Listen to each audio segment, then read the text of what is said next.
wasn't the Miami Smart City. We're going to go ahead and get started. I know it's the closing session, so thank you to everyone who decided to stay around. This should be a very entertaining and informative session. I'm Tonya Thornton, and I'm with the National Quantum Literacy Network. I'm also on the advisory council to StarTide. So you've seen me float around here the last few days, and so there's a few of us that like to power through to the end. We are down 2 of our panelists today, so I apologize. The funny thing about disasters and crises, they don't give you a lot of preparation when they strike, so they couldn't be here with us today. But we do have, and I will go from your left to my right. We've got Will Flagler with the County of Arlington Emergency Management. We've got Walter English here with the City of Fairfax, just down the street, and we have Mark Landahl, who is with the City of Rockville in Maryland. Who we are missing, unfortunately, is Ashley Crisco, the Board of Supervisors within Virginia's Gloucester County, where he serves as Director of Emergency Management, and also Eric Gall, who is a tri-chair with the National Homeland Security Consortium and a former regional president for IAEM, along with Walter, and most of us are very actively involved. So before I have each of our panelists give a brief introduction about themselves and also a few comments about their experiences in local government as related to emergency and crisis management, I just wanted to make a few comments. We know that localities across the world are facing a series of disasters each year that cause thousands of deaths and cost billions of dollars. And it's not just about the death rate, right? And it's not just about the dollar amount. These things impact our critical infrastructure, our nation's security, economic development. And as we move through good governance, towards smart cities, we know that first responders are going to be those force multipliers to get things done and back up and running as quickly as possible. We also know that if communal networks are disrupted, there will be a lasting impact on the social cohesion of the community, the political confidence among those living within the community, and the resilience of the impacted area. Things that we at CRAS, the Center for Resilient and Sustainable Communities, are trying to better understand and also kind of assist in. So local challenges, global challenges. Really, local first responders are those force multipliers to come up with the innovative solutions. So, Will, I'm going to turn it over to you, and then we can move this way. I just want to talk about myself first. Whatever. Okay. So when Tonya called me and I said, oh my God, there's an opportunity for me to talk and people to just listen, as long as I could talk, I said yes. Because I don't have an audience at home and I've been married for 12 years. If I need anything, I always request that I leave most of the time. And I just had a 15-week-old baby, so she's now my new audience member. They can't go anywhere when I talk, so I want to thank you guys. I'm going to be a little punched up because I can talk now. So I'm William Flagler. I'm the Director of Public Safety Communications and Emergency Management for Arlington County. Before that, I was the Deputy Director. I just became the Director in February. And before that, I was in Northern Virginia Community College as their first Director of Emergency Management and Safety, where I handled all kinds of stuff. Dr. Joe Biden worked there the first time when they were here, so I had to handle that new initiative. Multiple visits because, I mean, when you're close to the White House and you need a backdrop, why not come to Nova at the time? And then I think we had an active shooter too. I can't forget that in 2009, so that was fascinating. And before that, I was in Loudoun County Fire Rescue and Emergency Management. So I've had a pretty interesting career. I love local government. It's where the rubber meets the road, as you say, and you really get an opportunity to work on some challenges that you would never ever see at probably different levels. And in Arlington is unique. It is the smallest self-governing county in the United States. We got a lot of stuff going on there. We have the airport, we have the metro, we have the Pentagon, we have other secret, headquarters and different things that are there, and we're across from Washington, D.C., so that impacts us whenever they have things that are going on sometimes. So it is a very unique situation, so I look forward to the conversation today. Good afternoon. I'm not on. There we go. Now we can try that. I'm Walter English. Thanks for being here. It's a pleasure to be here. I'm the emergency manager right here next door in the city of Fairfax, where I've been working for the last 19 years. I've had various interactions on various levels of government, but as Will said, I like the local government because it's really where that rubber meets the road, where we can actually institute some policy a little bit less red tape. As the crow flies, we're 11 miles outside of DC. So we get all the fun of Northern Virginia, but we don't have the hassle of it. So that's kind of the good part of it is people come through the city of Fairfax. They either work somewhere and they drive through us to go home or vice versa. So we just kind of see you for a little bit and wish you well and let you keep moving. But we're one of the small places here in Virginia. We're an independent city. 38 of the 41 independent cities in the US reside in Virginia. So we get a lot of different rights and privileges that you wouldn't get anywhere else. So it really enables us to really think outside the box, come up with some interesting policy and try new things that really wouldn't be able to happen anywhere else. Pleasure to be here. Hi, I'm Mark Landahl. I'm the emergency manager for the city of Rockville. I wear dual hats because I'm also one of the academics. So I do a lot of research and other things that we've published together. And so I come to emergency management through other emergency service, and that's, sometimes there's different pathways into it. I'm a retired law enforcement commander. Oh, I died. Thank you. I'm a retired law enforcement commander. So 4 months before COVID kicked off, I decided to retire being a police commander and become emergency manager for a city. You talk about changing, and wondering about your life choices at a point. So it was about 4 months into there. Emergency management was a brand new. I'm the first emergency manager for the city, trying to navigate that also with elected officials that don't quite understand at times when it comes to that type of emergency, the role of the city versus the role of the county versus the state, and educating on those different things in that was an interesting component. But I'm still very involved in issues related to targeted violence. I do a lot of things, do training with Federal Law Enforcement Training Center and other things of that nature. Was involved in a few active shooter and one plot that we were able to take apart that I still do and still speak on regularly. So it's kind of interesting from the perspective even too of looking at, as you have different hazards for each of us too, and we have different needs, even though we're all not that far apart. It could be very different. And also just with the Commonwealth and with some of the other things, we have very different legal structures too. And when we come and look at that from a regional perspective here in the National Capital Region, as maybe the cover was ripped off on January 6th of how complex this operating environment is for response. And then when you add prevention and some of the other components on top of it, there needs to be a regional approach, but there's at times very difficult of getting all of those gears to work together, which is problematic. So I'm happy to be here and enjoy talking with you the rest of it. Thank you, gentlemen. So as you've picked up, most of us go way back in a number of capacities, whether it's working in research and writing a book, whether it is running a certified a national certification program, or traveling to a foreign country teaching your wife in a study abroad program. So I'll let them speak on those respective experiences and how we all came together. But emergency management, the field is fairly small. It's fairly young, about mid-1980s, born out of wildfire and snakebite response in Australia, if you didn't know that. And so we've come a long way in a very short period of time. But before we move into any questions, I do want each of you to kind of speak to some of the interesting things that you've seen in your localities and maybe give a personal anecdote in terms of how we met, because I don't want to take up the time because we know Will is ready to talk.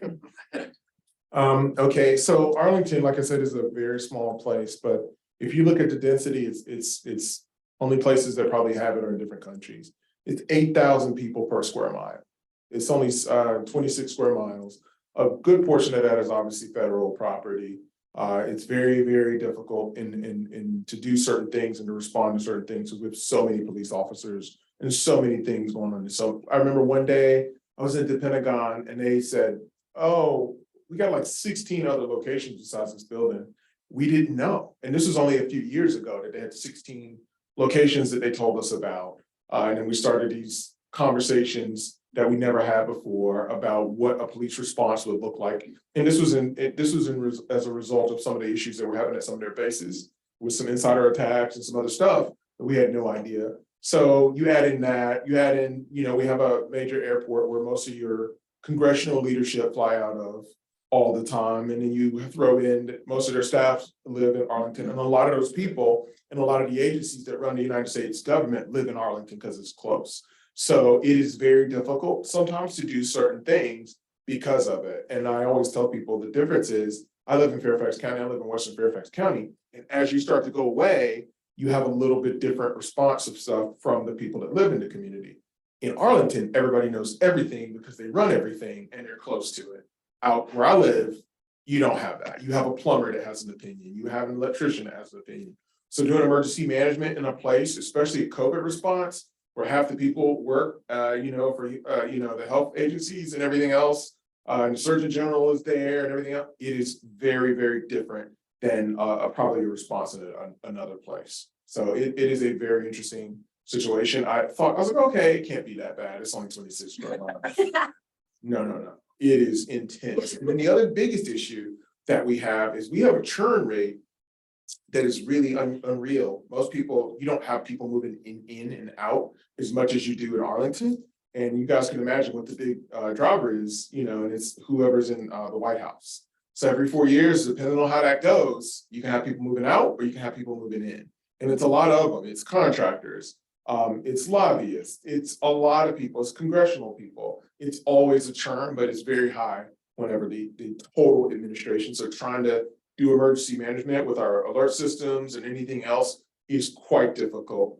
We have a military base there, that leadership changes. So it is a very complex environment to do emergency management.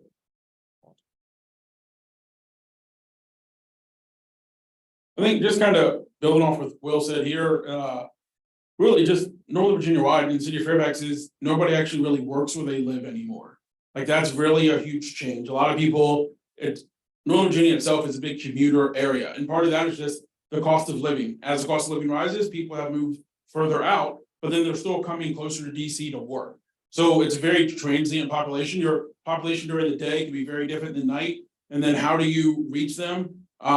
If people are really kind of only coming there as a bed community, how do you really get that involvement? How do you get that interaction? So that's one thing that we really had to try to work on and kind of get that community feel back. You think 5, 10, 15 years ago, where you worked is where you lived, that's where you went to school. Maybe you went to the same school that your kids did. But here, every 4 years, you essentially get new neighbors.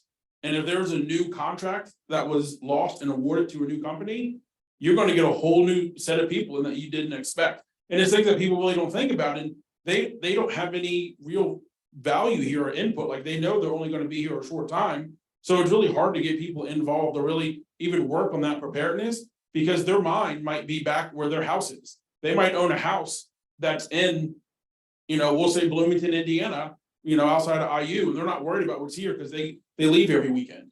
They go back home, they're only here during the week to do whatever they need to do in DC. So it's a very different thought process. Here in the city of Fairfax, we have we have the biggest tank farm in the area that fuels actually the whole East Coast with fuel. And anything that happens one time, we're essentially stopping transportation on the entire Eastern Seaboard.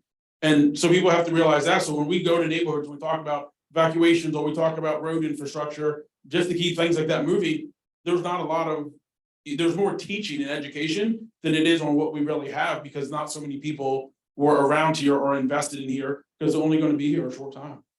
So it's a very interesting perspective that not a lot of people think about. Thank you. It's very kind. Both people offering me the mic, then it's probably good that I don't have one. So I guess I'll talk more generically. There's just some things that, I worry about as an emergency manager that you can't control.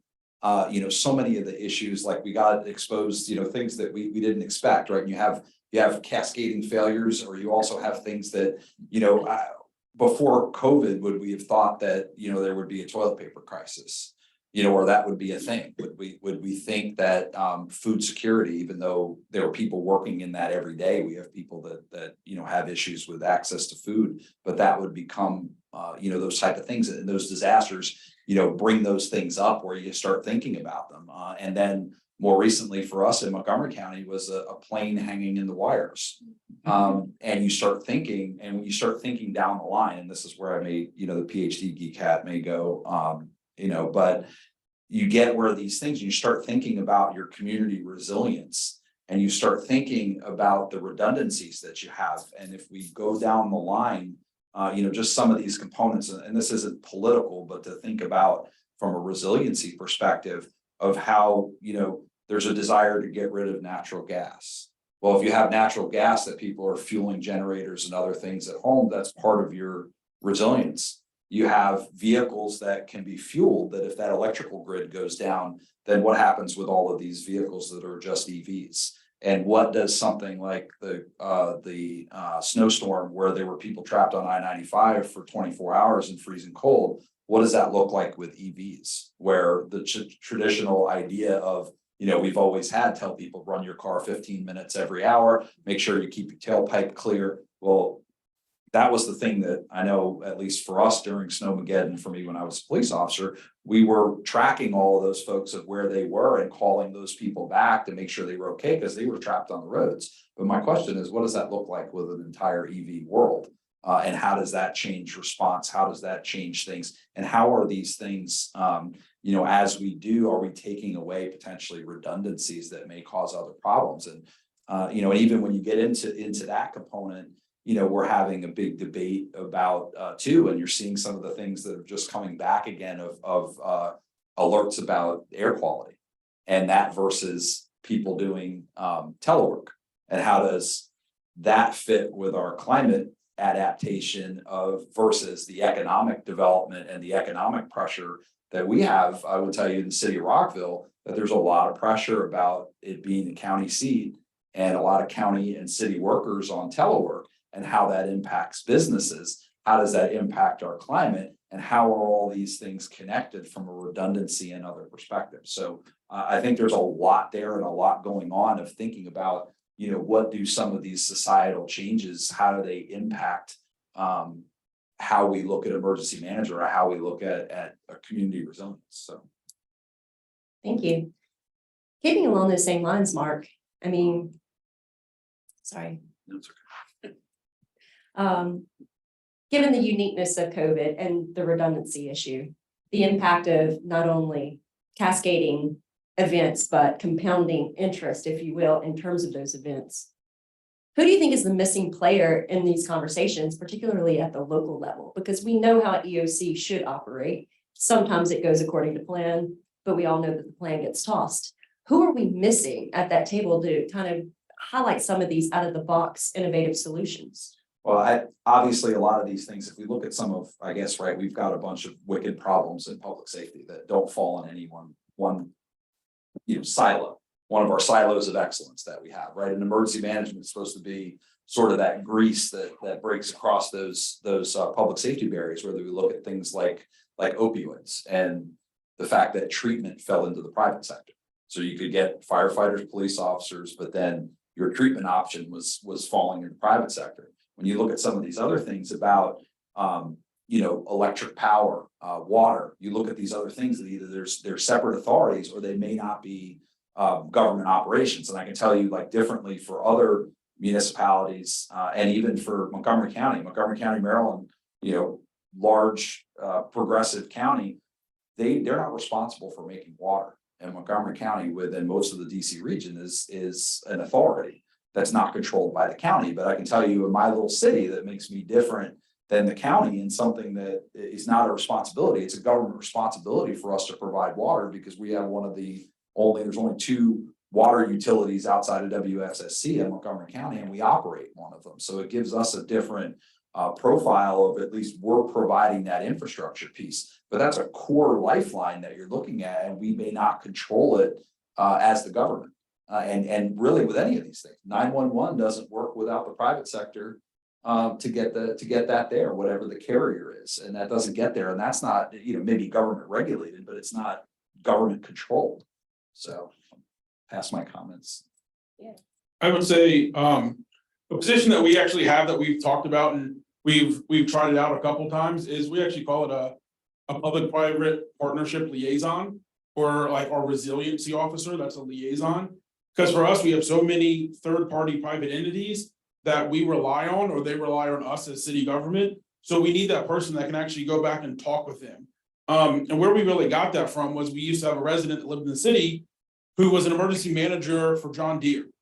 And he came and he was talking to us and he said, hey, we have these liaisons because if we can't make widgets in this one place in Mexico, then we can't finish tractors over here. And then this factory can't build the tires. So they were like, you need a liaison that's really a public-private partner. And he was like, what can we do for you? So for John Deere, if something happened in that community, they wanted it back up and running quickly so they could finish making widgets. And when we start and look around what's around us in Fairfax City, there are so many, whether it's government contractors or private parties, they want things to go back up. They want the resiliency of the city to be there. So we've been able to have this liaison and say, okay, what can we do for you and what can you do for us? And there are some things that we can't do as a government, but a private party can come in there and help us with it. We used to maintain our own water.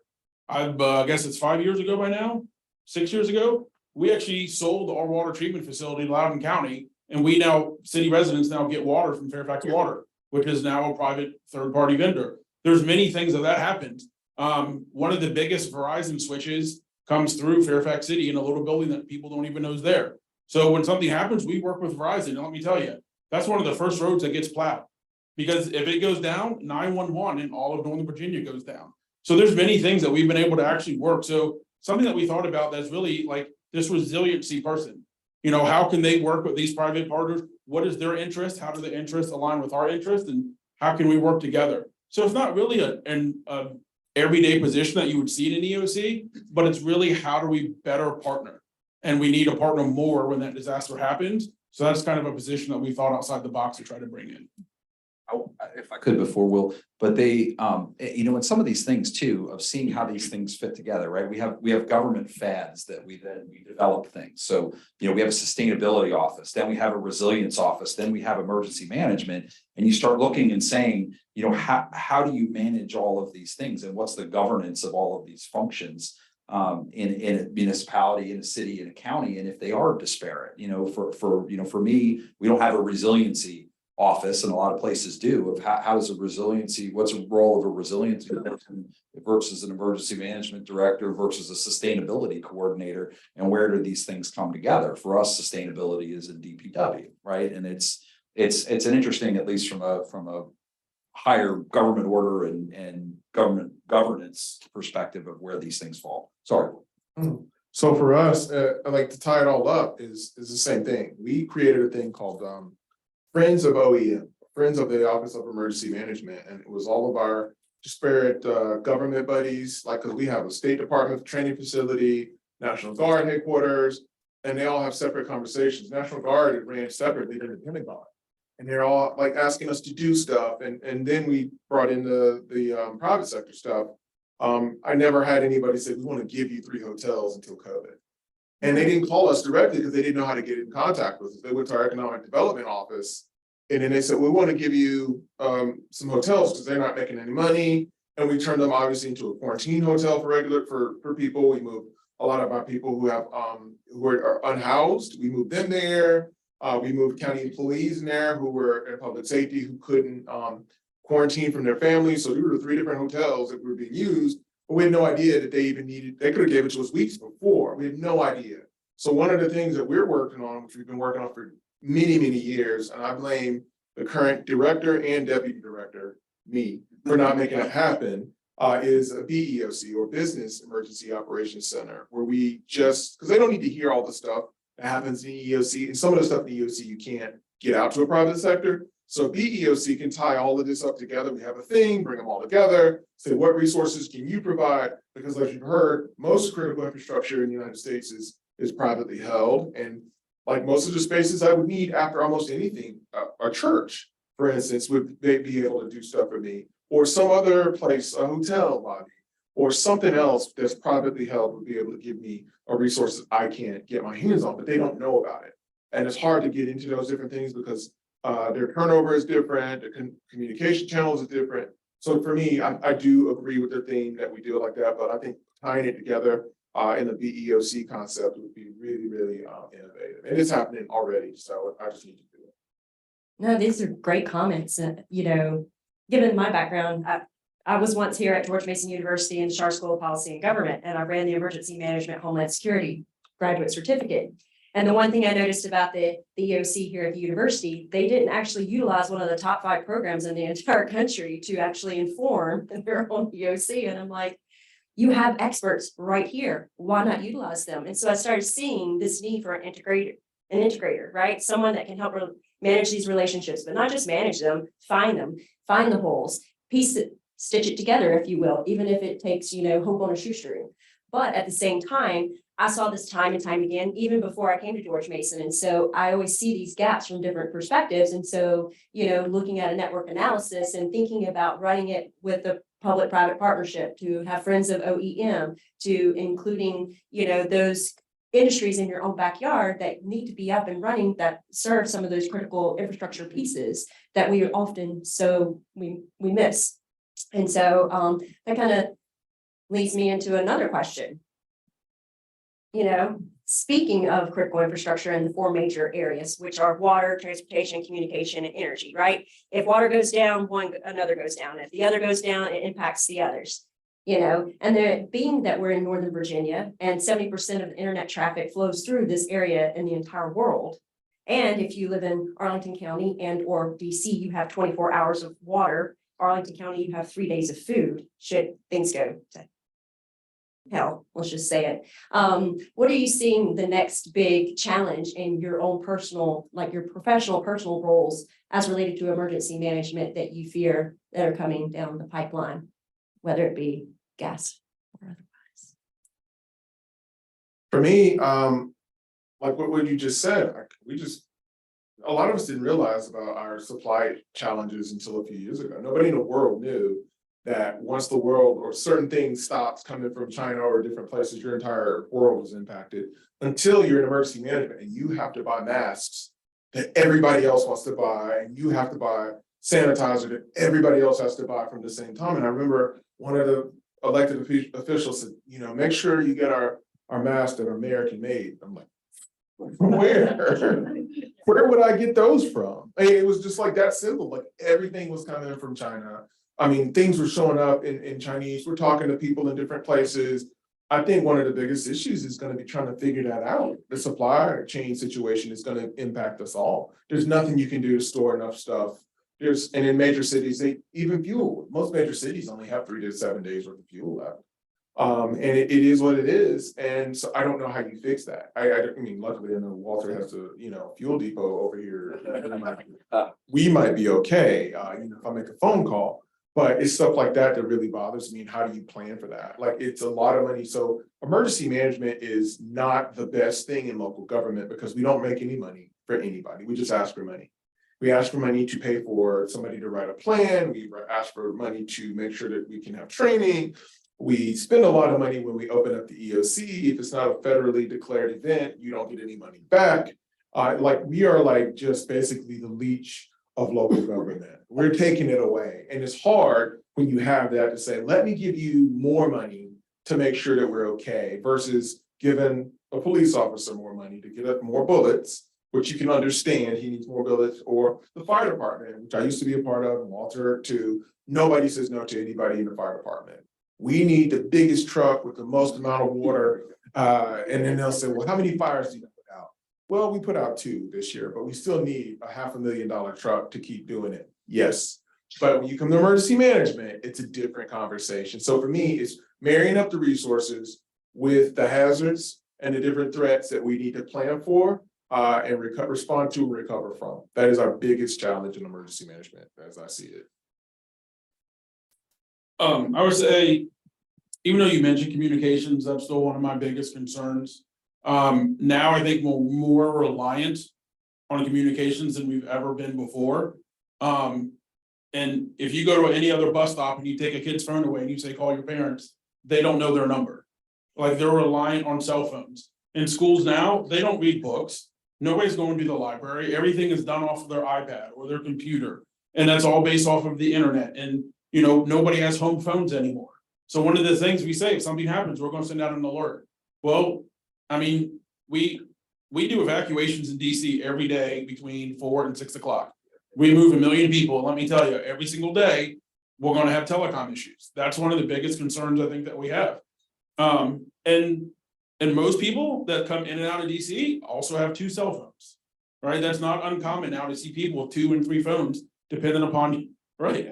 Depending upon your job, everybody has that. So one of my biggest concerns is still communications and what happens there and how reliant we are. And there's so many people now that if you take away their one route, they don't know any other way to get there, right? And they rely on the map on their phone. And if that goes down and they can't do that and they don't know where to go and we already have gridlock, what are we going to do, right? We see it every day, and that cascades into petroleum and fuel and then supply chain. In between Richmond and really Baltimore, going between two shipping hubs, essentially, you have one lane of traffic that shuts down. You mess up interstate commerce on the entire eastern seaboard. That's not stuff that we really think about. So those are what we really worry about, is really shipping, communications, and then what we do with petroleum, because the fuel, well, I have probably a little bit more insight to fuel because we have one of the big fuel depots here, but really what happens, most people don't leave their cars full, right? And what we just saw what happens when we were low on fuel, people didn't know what to do, but then they said, okay, everybody stay home from work. But when everybody stayed home from work, businesses weren't getting those people that were going out to lunch. They weren't doing that other stuff. So then we really messed up the tax base. We messed up what was happening with commerce. So there really is a trickle effect, and we just have to see how far that goes. All of this is very, very new. The disasters and hazards that we see now are not the same things that we saw 3 and 4 years ago. It's completely different. Actually, if anybody watched the Today Show this morning, one of their biggest lead stories was how turbulence is growing, and the amount of carbon that's in the atmosphere is now actually affecting turbulence, and there's more turbulence going from the US to Europe than there's ever been. And they think in 15 years it's going to be a common occurrence. Well, they were like, where's all the carbon coming from? And then they were like, well, it's the Amazon effect. Everybody needs everything the next day, and there's more trucks on the road. So there's so many things that are now cascading effects that we're not really thinking about. And we're going to be new hazards that we're going to see over the next couple of years that we're not prepared for, ready for, just because we don't know what's coming. So short answer is, I'm really worried about the stuff that we don't know. But that's why we have jobs in emergency management, because we're your insurance. Like we're here for when you don't know what else happens, we're here to help. But we'll have fun doing it and learn on the way. Oh, that sounds lovely. Speaking of communications, last year our keynote speaker was Vince Cerf, and he talked about the Internet of Things, given that he's one of the 2 fathers of the internet himself, right? And so going back to having all of these little fine devices, most of us have them almost on the level that Holland has in terms of bicycles, 6 to 1. How many smart application devices do you have? I know I'm probably at 6. And so that's just increasing more reliance on communication. And so if you think about what happened before we had smartphones and we call 911 for them to respond, that was the predominant trend in communication. Then after the San Diego wildfires of 2007, you could sign up for reverse 911 so they could call you to tell you to get out if the fire was getting closer to wherever you're geolocated, where you called in to say where your residence or property was. And so I really appreciate those comments, because now we don't know what the future holds, and we've got to get very creative in terms of thinking inside of the box. And so, you don't know what you know until you know, and then you can't unknow. But at the same time, that's why it's important to partner not only scholarship or those people that are academically trained with the communities of practice, academics, right? So then that way we can better inform one another. So I wanted to hit on something that Will had hit on too. And my concern is the issue attention cycle. And then there's some things that people have written about the lessons that we don't learn. And when you sit here, you question about, and those of us that have been involved in it, of what you see in an after action report. But then when you see and you stitch these things together, and you see the same thing over and over and over again, and we're not learning the lessons, and we're not instituting the change that makes a difference. Like I said, we've had at various times, whether it, was in Uvalde about police response, in that case, and obviously we've seen different in Nashville when it comes to active events, but even just base level coordination when we look at January 6th and, those type of things of where, if we go to these other levels, like Walter talked about, and then, we go to these other things, but a lot of times we're failing on fundamentals. We're failing on that baseline of coordination and, you know, the especially in this national capital region of this intergovernmental complexity that's there to manage these incidents. And, you know, whether you look at just the decision trees around things, you know, whether that included, you know, Department of Defense assets or others, or even getting, you know, when that balloon goes up and they're asking for assets from outside of DC to come in there, and having that coordination element to make sure that we're doing that, and the disaster becomes the response, you know, at times with some of these things. And I get concerned about that. I'm concerned about that with our lessons after COVID. Are we really going to take these things? Because then we're facing, many of us are looking at budget cuts, you know, at the lower, that it's on the horizon for us as we start the budgetary process. You know, and then when you get into that, what usually gets cut is public health and some of these other things. And are we going to institutionalize those things that we're ready for the next pandemic, or we're ready for, you know, the next level, the core, you know, we always talk about you know, coordinated terrorist attacks across jurisdictions and things of that nature, of where that complexity ratchets up. And, you know, if you go back to January 6th and you look at the actual problem itself, it's not all of that a complex one. You know, and it's concerning when you look at the situational awareness, some of those other things of that nature, that's really concerning. And as we lose focus or attention on some of these things, whether it be COVID, some of these other things that we can learn from, I think, you know, we've seen some, and we'll see it again. I have that law enforcement background, so I tend to go toward, you know, looking at the active event, and everybody's getting a look at what it looked like to be a police officer responding to something in Nashville. And, you know, that's the response that gets institutionalized for that type of event. But what's happening with these other events, and how successful are we going to be across the country in either replicating that, or the quality of our response, the investment in the response. And I think at times there's a lack of investment at the municipal level and even at the county level in emergency management. You know, as you're talking about, either number one, because there's a set of federal funding that comes along in emergency management performance grants that come down every year, and is there not the sustained local investment in these things to make things better? And that's a big concern of mine. Tonya, I want to add to what he said. One of the things too that he said is 100% correct, is about the sustainment and the investment. One of the things that I look at when I go to a conference is not the big jurisdiction that has all the money to solve all the problems. I look at the small jurisdiction that doesn't have anything. They normally know how to do stuff that they have to do with the least amount of stuff. Because a lot of the times when you're a jurisdiction with money, you can't make any decisions because you have so much money. You have to fight over it a lot more, so you don't make the best decision. Versus, I remember growing up just watching people eat rice. My dad told me people would just turn rice into a dessert. And I was like, what are you talking about? Think about a big bag of rice, and rice and chicken, and they'd have rice and this, and they turned it into this, and just one thing, and they didn't have a lot of money, but everybody, all the kids that didn't have anything were fatter than me. And I said, well, how is that? And they would put sugar on rice and a little bit of milk, and they would turn it into a dessert. And I looked at that and I was like, okay, so when I go to a conference, I always look at what is a small town that has the same legal obligations that I have, and how did they solve the same problem? And then I say, can I work that in my jurisdiction the same way? So what he's saying is kind of what I'm looking at. Well, and then if we look at those like over the horizon problems, you know, that were brought up, or other things, or we're asking people to make investments in things that they can't see right now, but can come.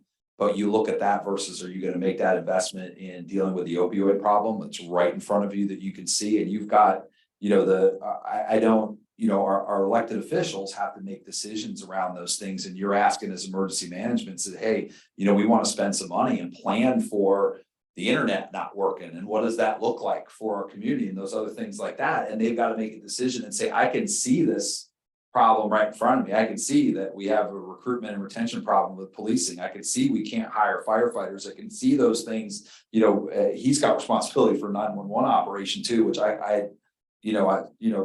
that's so critical and so difficult to staff. You look at those things and say, where are you going to make your public investment? And that's what gets hard in emergency management, when you have all of these problems that are right in front of you, and you're asking somebody to fund and think and give you the resources to think about things that are not right in front of them. And that's what's difficult when they're already making decisions. So I don't generally look at the elected officials and say to them, well, you can't see what I'm trying to tell you. But when you put that in those layer of problems that they've got to put public money on, I may have some arguments about public money put into some other things. I may have personally have a problem with, art pieces or things like that when you start looking at, public problems and public money. But other than that, I don't generally look at them default to say that they have very difficult decisions to make around this. There's only so much, especially in this region where homeowners and community members are taxed at a level that they have high expectations around all of these things. Because whether you're in Northern Virginia or you're in, Montgomery County or Howard County, Maryland, or anywhere around there, or in the district, the taxpayers are carrying a large burden. And I think they do have a high expectation, but it has to be reasonable when we look back and say there was a decision made not to fund this. And we have the obligation to almost bring these things forward and ask for them to be funded, because otherwise it turns back. And I can tell you that, at least for me personally, I had a backlash of why aren't we doing something? And it was to go back to, why didn't you fund it? It was there. It was in front of you.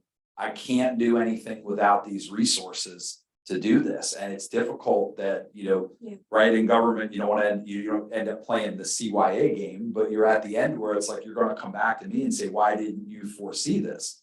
I did, but you couldn't fund it. And I don't necessarily blame you, but blame, it's difficult when you look at the level of these things and the complexity of them and the knowledge and experts that are necessary in there to understand, even as something as simple as we all struggled with food security during COVID, and we learned about the complexity of that. We learned during the Colonial Pipeline about how gas moves, other than from Fairfax, but they're all wicked problems. So. And that's just the key, is that, a lot of people see emergency management as a military, paramilitary, obviously aligned with law enforcement and firefighting. But if you think of the professionalization of the field, it really is within public policy, public administration, let's be honest. And so you had to have cross training. And so you hear FEMA often talk about the 3 C's, it's communication. They really tap that one in, right? And we've already addressed that is very critical. But then there's also coordination and cooperation. But if you don't have those relationships established ahead of time, kind of similar to what we have, you have no social capital, you have no political trust, as I made note of in my opening remarks. And so until you have those 3 C's and that social and political element, you have no meaningful collaboration. And you'll never get to what we really want to, is that continuity of operations. And that's where you're seeing a lot of other countries or regions in the world kind of go to the next model, that business model that Will was referencing earlier, outside of the EOC, but it's the BEOC. And so big in Middle East right now. But at the same time, what else do you see in terms of just that itself being complex? Walter, you have any comments on that? I think when it comes down to complexity, I think there's one direction that I look at it, and it's essentially, what is the last thing that happened and what do we remember? Because that's the only way that we're making change. I can preach to anybody as long as I want, but if it doesn't affect them or it hasn't affected them, they don't necessarily care, and we don't understand. We watch the news every single day and we're like, man, that sucks that we're 2 wire, just got washed off the map in a flood. But we don't think to go back and look at, are we prepared ourselves? When, Florida lost power for days, we're like, man, that would suck. But as I'm watching that, I'm playing on my phone. Did I go plug it in and charge it? No, we're only affected by what's in front of us or what we actually remember. And that's the only way that we can really make change, is to get people to understand how it will affect them. And we have very short-term memories. Even things that happen here in Northern Virginia, there's people that will tell you, oh, that happened, oh, I don't remember it. Or tornadoes don't happen here. There was a tornado that happened that wiped out a neighborhood a mile from here. And there's people that live there during then, and they're like, oh, it's never going to happen again. So it doesn't even really, to me, it's not even a matter of how complex an issue is. If we can't get people to understand how it will affect them, we're never going to make any change. It is very short-sighted. My first course I taught at a graduate emergency management course here, I won't say what year. And one of the students, we were talking about tornado week, and I wanted everyone to participate in it because it's good to be multi-hazard aware, because the climate is shifting. Obviously, Craig Fugate believes that the climate has changed. It's not change anymore. And so you're going to start seeing things that are stacking upon each other, and you're going to have these hazards or disasters occur in areas that you don't traditionally have. So we were talking about tornado week, and I wanted, I'm coming from Mississippi, so big into tornadoes. Well, those things don't happen here. Why are we having to do this? This is a ridiculous assignment. And the next week there was a tornado that took out a few people, literally a few deaths in Maryland and a lot of destruction. Came back to school the next week and students just looked at him and just shook their head. I'm like, and you're trying to be a trained professional and you can't even get out of your own way to think outside of the box. This is not going to be a good fit for a career. And so, I really appreciate you saying that. So I'll let Will or Mark add on to that. So I'll add to that thing. We had a new term, like you said, about climate change, it's urban flooding. And like, oh, what does that mean? It always rains in the city.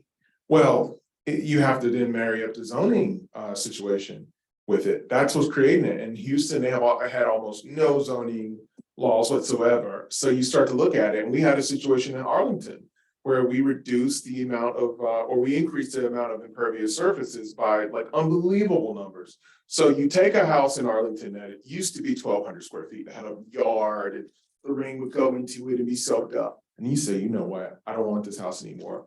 Somebody's gonna give me 800,000 for it, I'll build $1 million place. Well, how big do you think this place is? I'm talking 5,000 square feet, you eat up all of the yard, it's nothing but concrete, it's nothing but asphalt. Rain hits the roof, goes right into our stormwater system, doesn't have time to catch up. In 2019, we had the worst urban flooding situation we'd ever seen, and it's not gonna go away. And those are one of those, we just weren't connected to it. So a lot of emergency management stuff is not being connected to the decisions with other parts that could impact us. One of the things that my office does, we have a thing called the watch desk. It connects the government in different ways. We got a 911 call at 2 o'clock in the morning one time. And they said, this guy says, there's a geyser in North Arlington. He said, what are you talking about? What do you mean there's a geyser in North Arlington?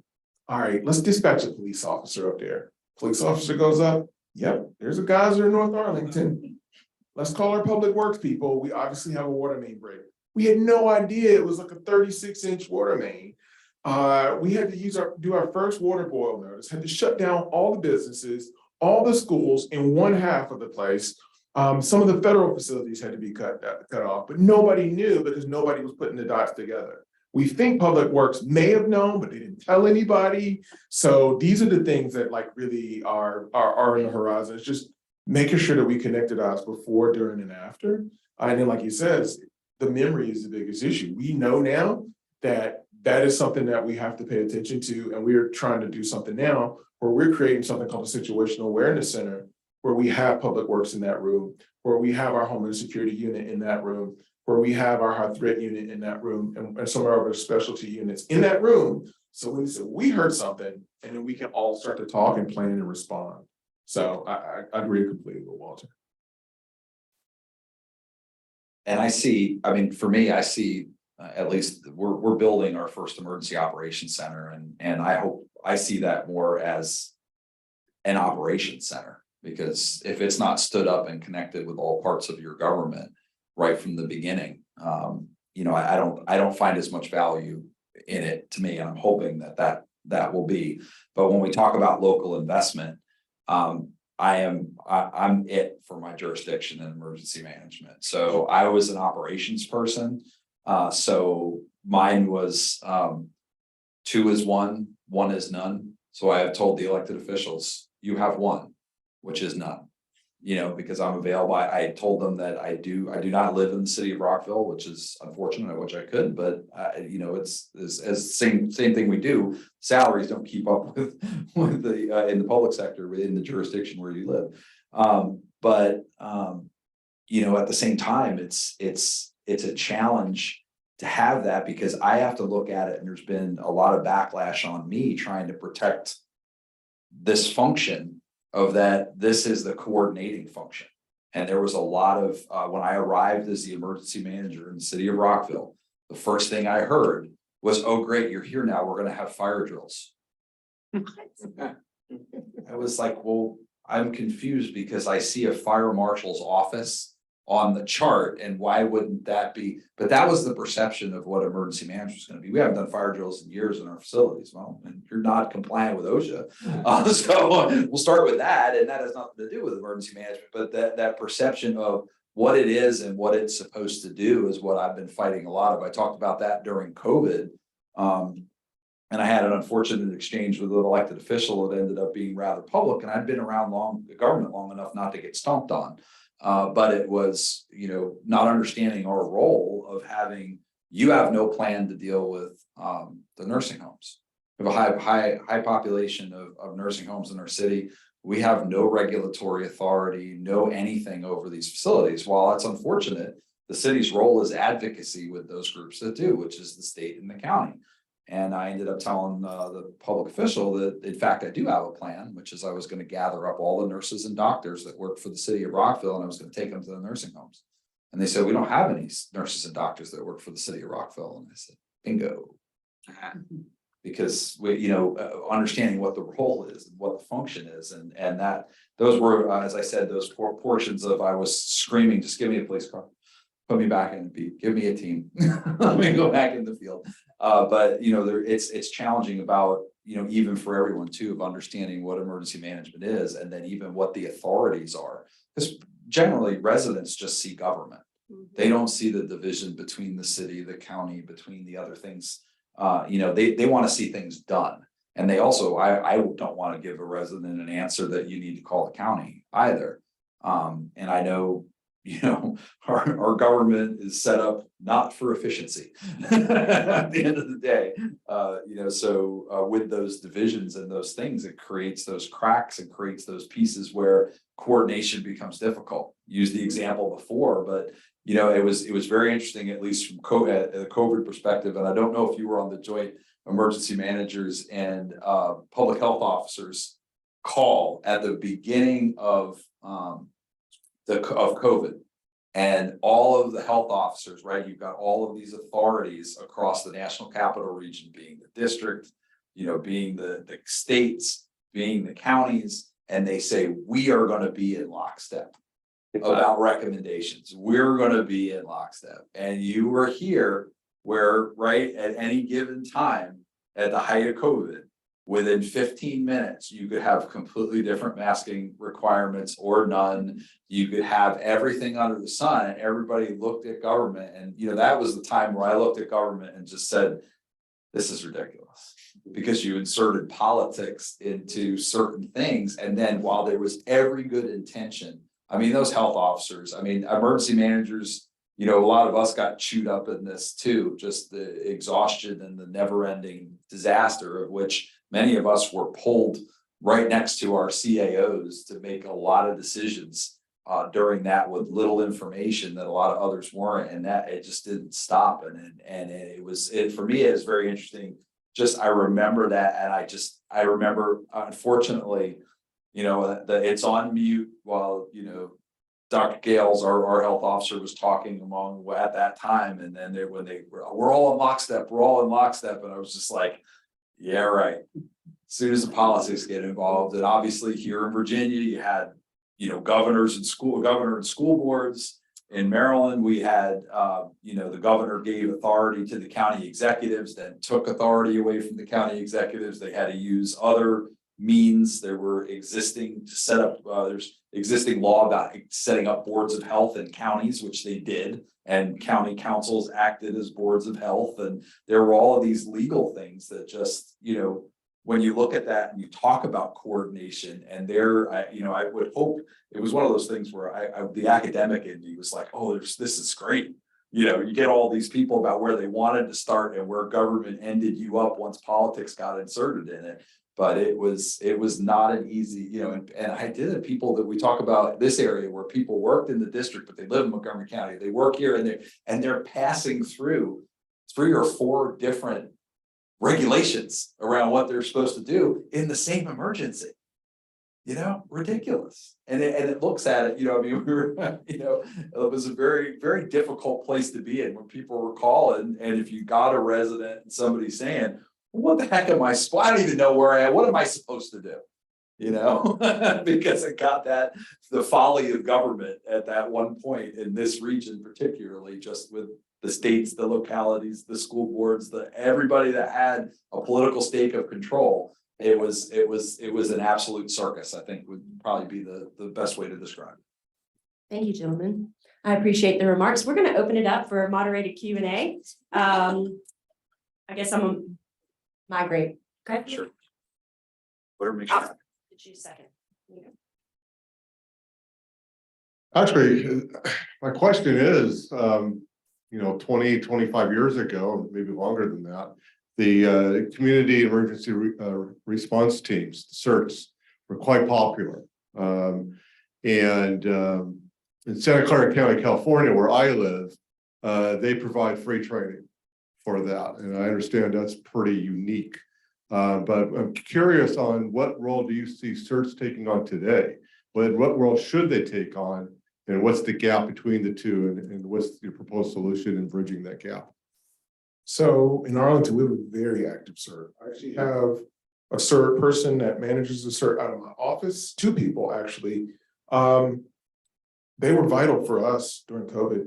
I never knew that they could do, like they staffed our vaccine clinics, they staffed the ones, our pop-ups in communities, our testing clinics, they did everything. So after that, we reevaluated our CERT component, and they still do the stuff that you're talking about, which is to train people how to take care of themselves for 3 days before the government comes, how to shut off gas, how to evacuate people. And so our goal is once we train them, I had to speak to a CERT class the other night. One of the things is we give the training and then we hope you join a team in your neighborhood. And so ours is set up in neighborhoods and then we call upon you for stuff. But what we've done is we use them for engagement activities in Arlington to keep them, motivated. And we make sure that other agencies know that they have this resource. We had to condemn a rather large hotel the other day that was filled with unhoused people that we didn't know about 220 of them.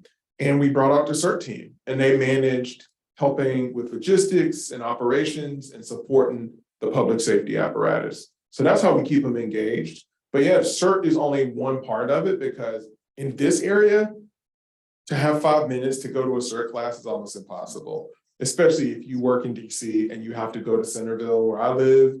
It could take, like Walter said, between 4 and 6 o'clock is an evacuation every single day.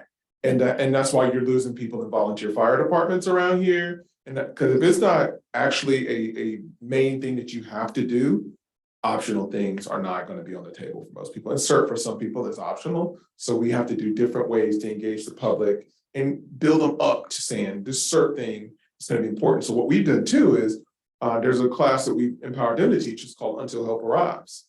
So now CERT is connected to this thing that people actually care about, which is Until Help Arrives, which is we show you how to, do a tourniquet and some other first aid, higher level first aid stuff before the fire department shows up if there was an active shooter or just an accident. So that's what we're doing with CERT. You're saying, okay, we'll teach you this new skill. And we have a new program called the First 15, which goes into more 911 stuff, but we're adding CERT into it. So it's a whole package. Going off what Will said, the CERT team here and the CERT team actually in Northern Virginia, there's a Northern Virginia CERT consortium and there's a National Capital Region CERT consortium. Like it's actually very big in the area, but it's one of these extracurricular activities and everybody's busy. So do you go to a CERT meeting or do you take your kids to the second sports practice of the night, right? How do you keep them engaged? So we have to figure out what interests them. What can we do to help? We've tried to use our CERT team for anything from first aid tents to traffic control at the high school homecoming, right? We use anything to keep them interested because the training was, hey, here's what to do if a disaster happens. Well, we don't get those every day. So we'd have to rebuild our CERT team every 6 months because people lost interest. But if we can find a way to keep them engaged or find something to do, they absolutely loved it. We have one of the biggest 4th of July parades in the Commonwealth here. So we actually get them involved in the planning. We get them involved in all different aspects and it gives them something to do and look forward to. And they can literally build their own organization and that helps them thrive and keep going. So I think the notion of it's only going to be disasters, I think that's out the window. I think now it's a pool of emergency volunteers that you can use for whatever your mind will allow you to.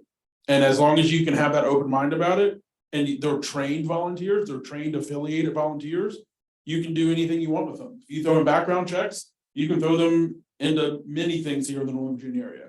So I think that notion of just disasters is out the window, and it's a good group of affiliated volunteers that you can use anything with. Oh, and we have CertCon here too, since you're Oh. from California. Comic-Con, we have CertCon. It's so big, that's how big CERT is here, we have CertCon. Sorry. I actually don't have much on this issue because this is one of those bandwidth issues for me as a one-person office. I can't manage volunteer program either. So the county, Montgomery County has one person that's dedicated to their CERT program, and we use it for things like our 4th of July, but we tap into that. Would I like to do that? Yeah, but I would need another human besides myself to do that. So, and replicating me is not a good idea, I'm just gonna say. Also, there's the issue of liability, but we won't get into that. Yeah, I was in Arlington during 9/11, thinking of 11:30. COG came through and we did an evacuation of DC because we couldn't evacuate. So we did something then, and then I got involved with Golden Phoenix, which is the whole area of San Diego brought everybody together. The training was free. I mean, all you paid was coffee and dinner, but I think there's going back to what you said, coordination, cooperation, collaboration, handoff. Is there any way we can move forward where these different counties around DC area figure out some way to come together? Because when the real thing happens, you're going to need to coordinate, cooperate, collaborate. Is there anything coming where you get to do that? Well, we do. I mean, we sit on a panel, and we sit on there was a meeting this morning of all the emergency managers in the region. There's a national capital region coordination piece, but that coordination group, I think the emergency managers are probably on a better page with each other than some of our other emergency services, except for fire. Yes. Fire is in good shape. When you get moving police officers around, you get a lot of legality differences across state lines and other things of that nature. But it's challenging. We're just going to say, we put things in place or over the years, and then your CAO has been here since post 9/11, right? He's been in place probably the longest out of any of the CAOs in the region. But we put things in place like the watch desk at DC's HCMA, where they have a large and they're supposed to be maintaining regional situational awareness, but they're only as good as everybody that's plugged into them that's giving them information. And there are regional components. There are things that are in place there.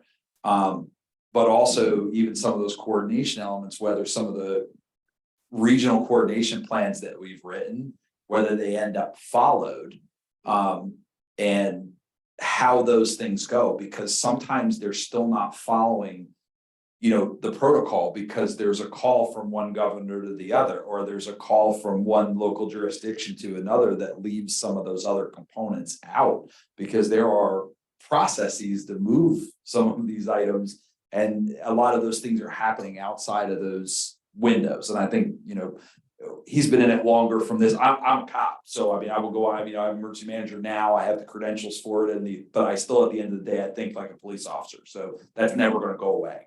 So I'm going to leave Will. So, and I'll say too, and then I'll turn over to Walter, that what you just said is only works twice in my career.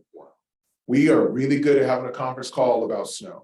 We got the snow process coordination down. I know there's going to be a text message at this time. We're going to be on a phone call. Am I wrong, guys? At 4 o'clock in the morning, then our local government's going to have a call at 5 o'clock, and the message will go out to meet the news cycle before 6. So that is coordinated. And the only other time that I've seen it that coordinated was when the Pope came. So we thought it was going to be a nightmare situation. We scared everybody to stay at home because we said it was going to be a nightmare situation together. And there was no traffic issues. We were waiting for the worst thing. You remember that. And it was nobody on the roads. It was a ghost town in this area because we worked really well together. So I've only seen it twice. So Walter. Yeah, and I think that comes up, well, yes, because they're also planned events. If we think there's snow coming, I can tell you exactly what Will said, what time the call is going to be there. I can tell you who's going to get on the call first and be like, am I muted? Can you see me? Like, we're really good at this now because we're getting these calls down every single time. But it's that unplanned event. Like, we have an evacuation plan, we have a walkout plan. If something happens and everybody has to walk out, where are they going to get on buses? What are they going to do? We'll have the conference call and we'll talk about it, but have we actually really practiced it? And when we do practice it, it's like a small thing. Like we might take 100 people. Like, let's test this with 100 people. It's gonna work with 100 people because we evacuate 1 million people every afternoon, right? But how we can't tell DC, hey, we're gonna shut down the seat of government and have everybody walk out at lunchtime. We just can't do it. It's not gonna happen. So I think there's also that realism of how do we really get to practice some of these things? Some of it is just conversations, because unless we're gonna shut down government, which what happens if we shut down Northern Virginia, right? Every time it snows, we shut down government because everybody stays home, but there's no way to actually practice that, right? Everybody walk out of DC, walk across the bridge. What are you gonna do? So there's just things that we get really good at tabletopping and put into operational or, discussion-based exercises. But until it really happens, we just don't know how well it's gonna work. Hi, Tim Gitters, Hybrid Air Transport. This is a very encouraging panel for me to listen to now because you all are the implementers. And earlier today, there was a panel on smart innovations for sustainable cities where the people were talking about innovation and the applications of these policies and things to enable the implementers.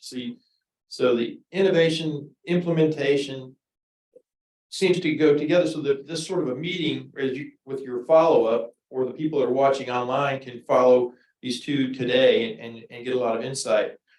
My question goes more to the macro view is, geopolitically over the decades, the nation has faced, various threats and things like that. And so there were contingency plans for the evacuation of Washington, D.C. in the event of a bomber strike or something from the Soviet Union, things like that. And so there was a notion that the city would be, Washington, D.C. would be evacuated and they'd be sent to this secure location underground and that kind of stuff. Well, as the Iron Curtain came down, it seemed like there was no need for that. So all those capabilities went away.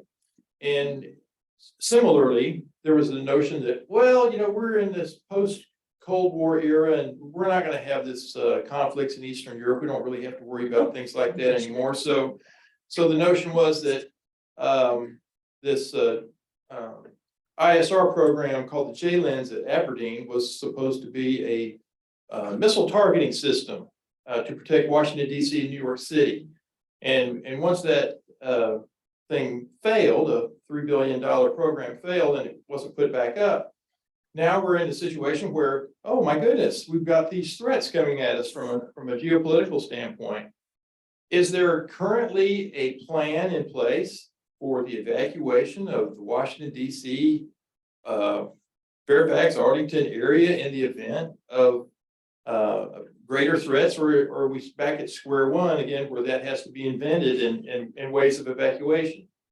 So I can answer this very gingerly because obviously I'm being broadcast to the world. I can say yes to your question because all those people end up in Arlington. So I can tell you there is a plan. And as far as the details, I can't provide any more than that, but I can tell you there is a plan. And it's been exercised and communicated with multiple partners. Thank you. Any further? That answer sums it up. Oh, in a previous life, I had a fair amount to do with evacuating people of Ravenlock out of Washington.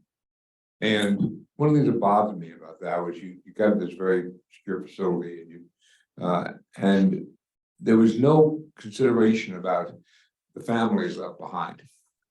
And we expected all these people to be doing their jobs in their terrible conditions, wondering what was happening back at the home front. And so the question is there any in the emergency management planning, a priority taking account that says, what are we planning to do for the families of our emergency managers so they can devote themselves to the task at hand when the emergency occurs and have some confidence that their families are better prepared? I would actually say to that question, in the last couple of years, you've seen a whole different focus on mental health.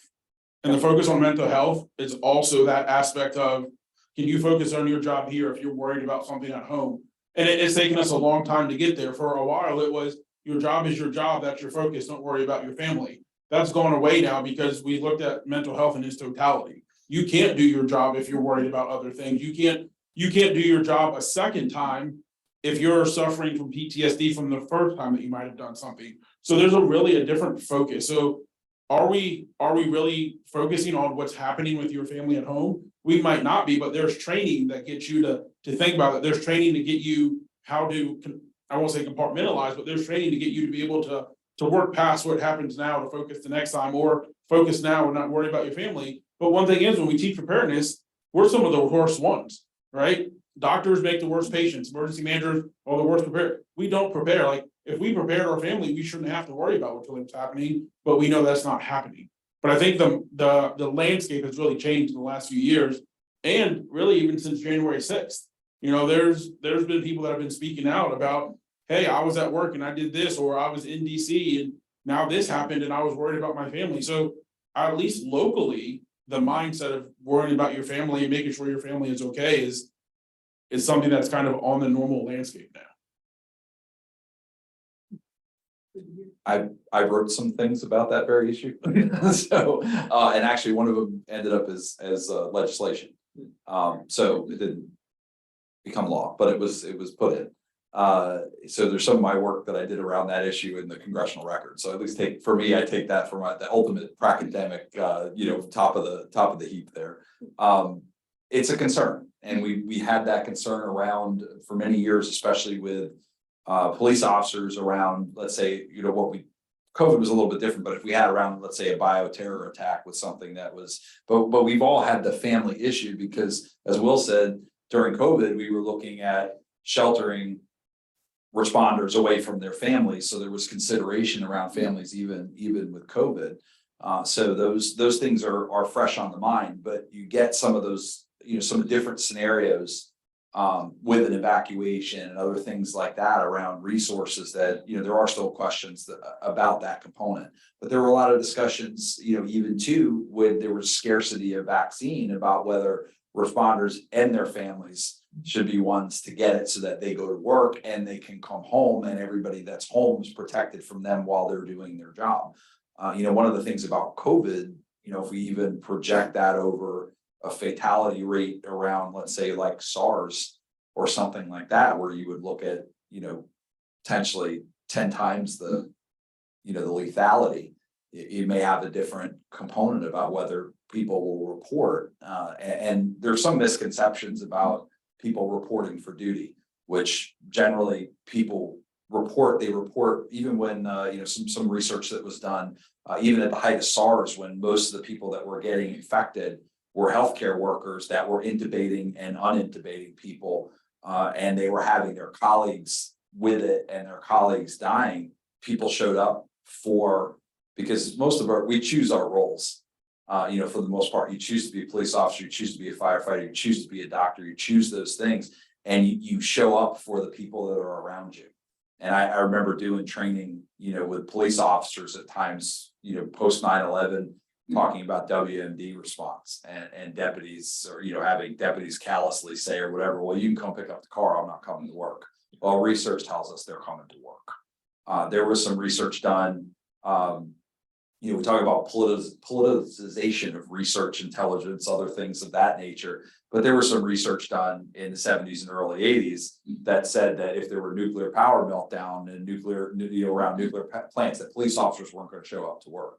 And the research was cooked, to make it against whatever it would be. So, there's some of these things. I mean, that's the truth of it, is you have people that you have to send people home rather than have them not show up. And the sociology side of it that I study is called role conflict, leading to role abandonment. And when you study this among responders, you find that yes, roles are in conflict, as a role as a father, role as a husband or a wife, role as whatever else.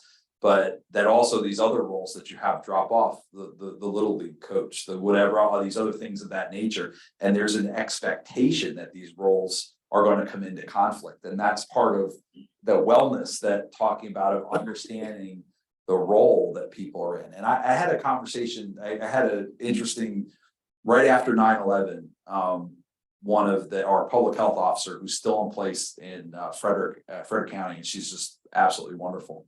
And she asked me to come and speak to the public health nursing staff. Because people generally at that point got into public health nursing so that they didn't have to work around the clock and they didn't consider themselves emergency people.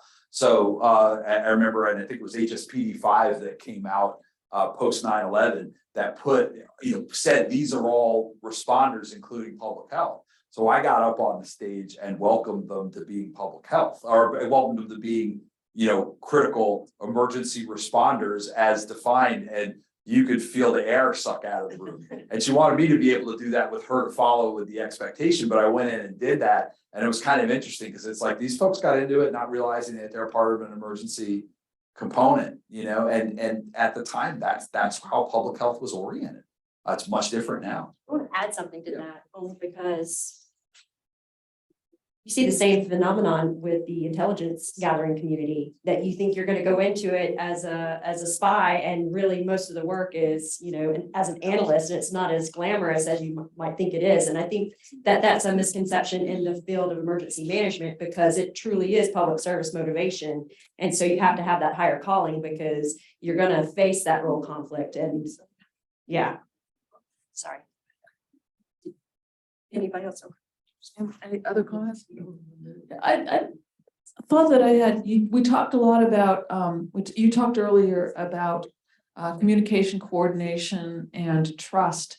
And I wanted to ask you to talk about people gaining trust from the local communities, and the importance of trust from the local communities, and especially from marginalized people who may be suspicious of government. I'm thinking like undocumented people who are afraid of the government because they're afraid they're going to get kicked out.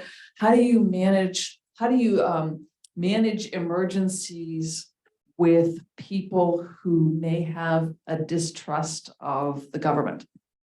So in Arlington, 15% of our population are Latin speaking people, and they generally live in a specific area. And we noticed whenever we have a situation, nobody's ever around. I've been on scene where we had two condo buildings, completely without power. There was a fire. We're like, oh gosh, we're gonna have to shelter everybody.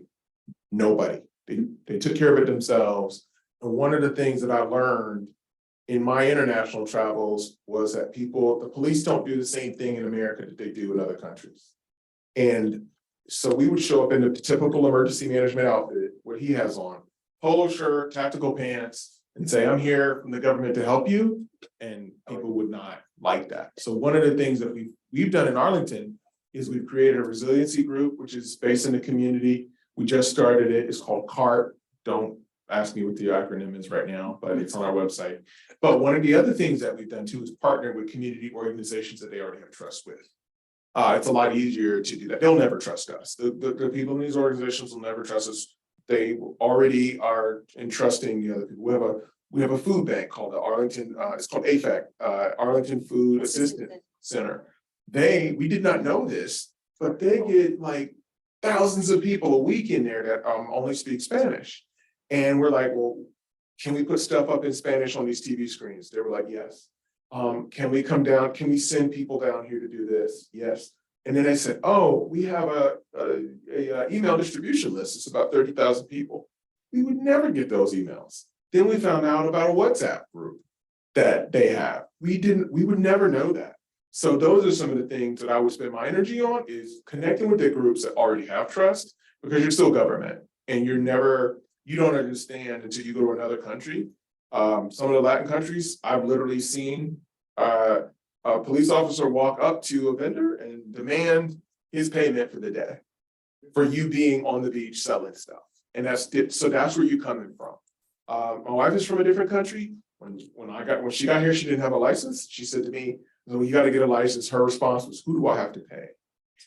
So it's a completely different mentality that we will never take that. It's inbred. It's a part of the culture. So just work with organizations that already have their trust.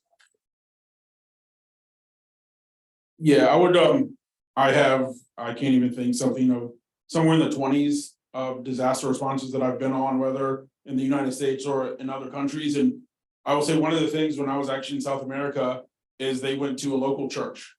And when they had to get information out, that person, and it was the elder or the senior leader at the church, they would tell us, okay, you can talk to the community at this time, I'll have them come here, or you can do this. So we literally had to go and talk to them if we wanted to get any information out or do anything. That's not much different if you go anywhere in the United States, just go to whatever that central hub of that community might be. And whether it's a community center or school or church, some other group, there's somebody that has the listening ear of people. And you just have to figure out who that is. And that goes to earlier when I talked about that kind of that public-private partnership. There's people already doing this every single day. We only want to do it when something bad happens. So figure out the people that do this every day. All right, if you want to get something out in the community, a lot of times, go to the schools. Because if people have limited English proficiency, normally the school-age children don't. So if you give the information to the school-age children, it will get up into the household. So there's ways to do it. You just have to think outside that box. And I think to build trust is look at where that center of the community is, start there, and then expand back out. Got nothing to add. And you got one more. One more question. Okay, last question. We'll have to make it fairly quick. That's okay. Hi, Chuck Manto. I thought it would be fun to figure out a way to turn your emergency operations centers into profit centers until you talked to me about those bribes a moment ago. The question I had is for your business EOC and things like it, are there groups like volunteer organizations active in disaster like the food bank people are in? That would be a starting point for you, or is there some kind of inherent conflict with how turf already exists between these various groups that is not a starting point for you? So I'll make it quick. We already have a really good, robust relationship with a lot of the VOAB people. So they're already in the mix through our human services places, through us, through the government as a whole. But the businesses is the hard nut to crack sometimes. We went straight to our Chamber of Commerce. We went straight to there, and actually in this area, we have a lot of business districts. We went straight to our business districts and the Chamber of Commerce and said, this is what we want to do, make the connection. Because like I said, dude, they do it every single day. Why are we trying to reinvent the wheel of what they do? Like, let us use other people's best abilities. I don't have to be the master of everything. I just have to know who is. Yep, an integrator. Yeah, and those groups, they want to get help to the groups and people that they help regularly. So if you're plugging in to provide assistance that they can then magnify through, they want to partner with. Bill, Walter? Mark, thank you, gentlemen, for coming today to close out our final session here at Star Ties. Hopefully we'll see everyone back next year. I encourage the conversations to continue, but thank you again.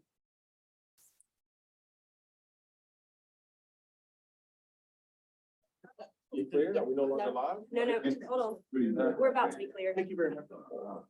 You're gonna come next year. Doing a lot of work with you. You'll get to talk some more. And you.